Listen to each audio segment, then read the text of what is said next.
I guess the fact that I grew up with Malay kids and Chinese kids before I grew up with English kids, and therefore when I was young, my two languages of choice that I spoke before English were Malay and were probably Cantonese as opposed to Mandarin, means that I have a greater understanding of people's interpretive skills and people's interpretive understanding, because I've had to learn that from a very young age, and if you like, it's become part of my fabric as I've grown through life. So I actually find it very easy to sit down with a group of people and figure out very quickly where the interpretation is going wrong, where the dysfunctionality, if you like, is originating from. When I am asked to go and look at an individual or go and speak to an organization, I will often spend anything up to 3 months of my invested time at no charge to them to validate what the issues are, firstly, to validate whether I can actually do anything for them,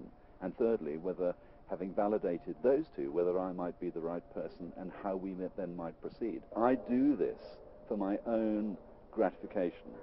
It's quite hedonistic in a way. I do this because I want to learn about people, I want to learn about the organization, I want them to trust me.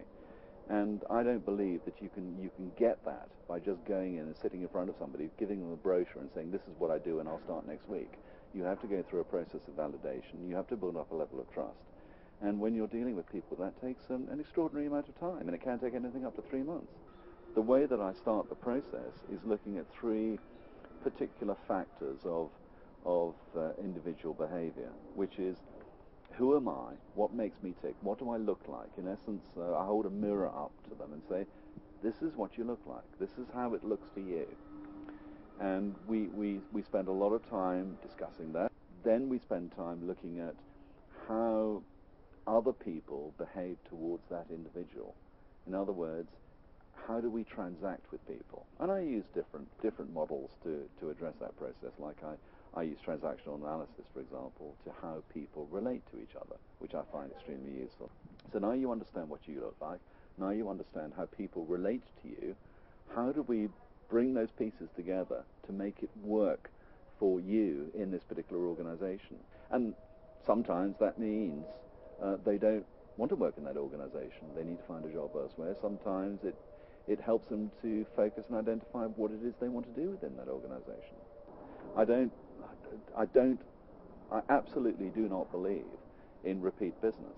I believe in perpetuity of relationships, but not repeat business. I would be horrified if I ever got asked to go back into an organization with whom I've spent time, or an individual with whom I've spent time, to do the same work again and again, because I expect that what we do together is immediately transferable, and those people I've spent time with can transfer it on to their staff, their colleagues, their friends.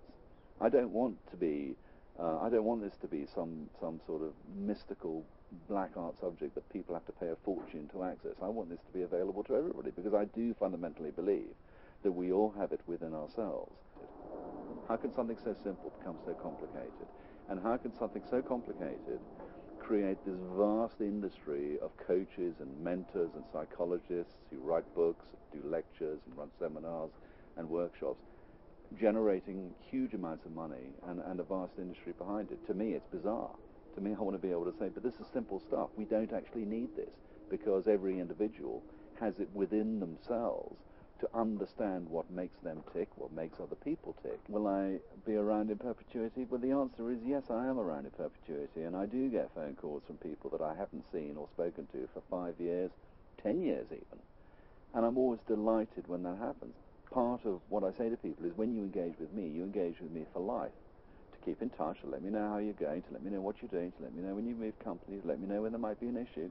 That's absolutely fine with me. There's no fee attached to that. That's part of the relationship, because I'm just intensely curious or nosy about how well they're doing, what are they learning, what have they passed on, where are they going. So the choice for them to stay in touch with me is entirely within their remit. I'm always intensely flattered when somebody contacts me and asks me, would I come and work with an individual, or would I run a workshop? Because my first thought is, well, why me? Because there's hundreds, thousands, maybe millions of people who are out there who are probably more experienced, probably more qualified, certainly more qualified. It's really not a case of staying here or not, because I've lived and worked most places around the world. It's just that I'm here. I'm happy to be here.